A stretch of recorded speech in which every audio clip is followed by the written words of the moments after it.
Former President Trump spotted yesterday waving to supporters as he prepares for his arraignment in New York on Tuesday for alleged, quote, hush money payments made during his 2016 campaign.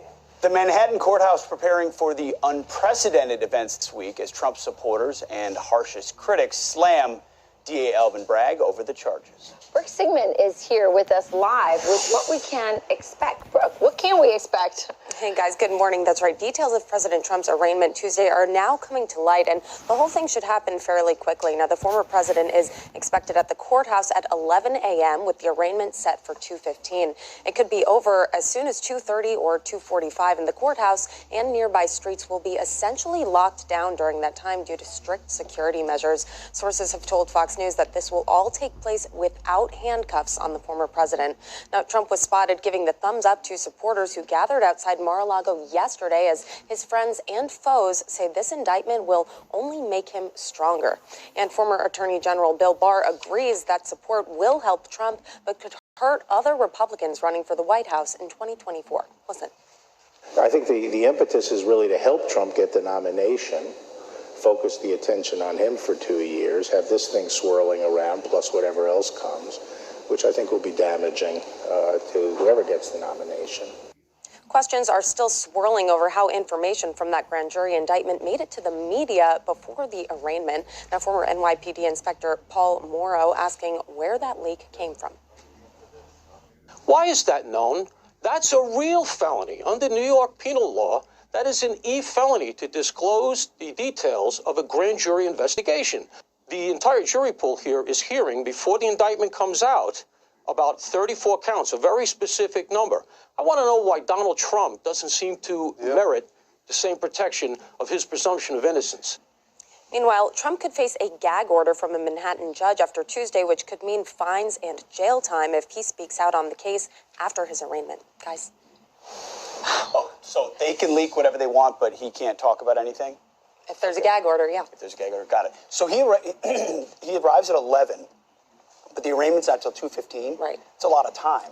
Yes. What happens in there? I don't exactly know. I think It's got to be what? Fingerprinting, mugshot. But no handcuffs at all. No handcuffs. And arrangements were made with Secret Service and NYPD. And I don't know all of the logistics, but law enforcement were meeting about this on Friday. I think they ironed it all out. But Tuesday's the big day, so maybe he'll be signing a few mega hats for the cops. Probably. Yeah, exactly. Taking pictures during his arraignment. Yeah, it's all very surreal. So, do we know what I heard that Marjorie Taylor Greene and some other people are planning to have a rally? Is that there on Tuesday in that area, or is that somewhere else? I think that's somewhere else, but it's going to be a lot to watch for. This is history. I mean, a president of the United States to be arraigned, arrested for, we don't exactly know what these charges are. It's under seal. That's what we'll be learning on Tuesday. Yes, they say hush money payments, but we don't know. That hush money payment to Stormy Daniels, to the other woman, Karen McDougal, those things were investigated for years from federal prosecutors in the U.S. Attorney's Office in the Southern District of New York, also Federal Election Commission. No one ever wanted to charge Trump on this. The FEC threw out that investigation in 2021. The SDNY prosecutors decided not to charge Trump in 2019. So, I mean, if that's what he's being charged for, it will be really interesting. I mean, I would have thought the statute of limitations would have run out on something like that. But it did. Right, but multiple it seems times, to not I think. matter. No. Do they read him as Miranda rights? That's a good question. And I think most of it will take place behind closed doors. So, one day will there be a public information request and we'll see perhaps a mugshot if one is taken. But I think most is going to take place behind and not there for public viewing. Brooke, thank you so much. Thank you, Brooke. This morning. Isn't it just clear to you that what he's guilty of is of winning? Because had he not won in 2016, this would not have happened. There would be no charges against him. This is a non-issue. Except that he won and he refused to go away. This is a sign of weakness from the left, of course. They're so angry, so deranged, so threatened that they're using every tool possible, including the weakest one they could, just to create the dust cloud, the uncertainty. And they're still pursuing other cases in other places, too. How popular would that mugshot be?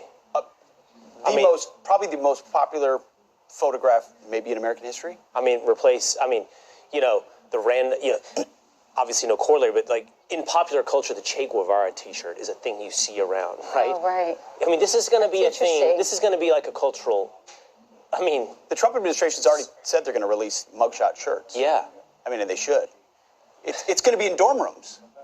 Yeah. It's going to be on T-shirts. It will be a symbol of what it means to fight The system. the system. That's it. Every one of those icons, every one of those T-shirts, every one of those pictures, that's what the underlying symbolism is. Correct. There will be no bigger.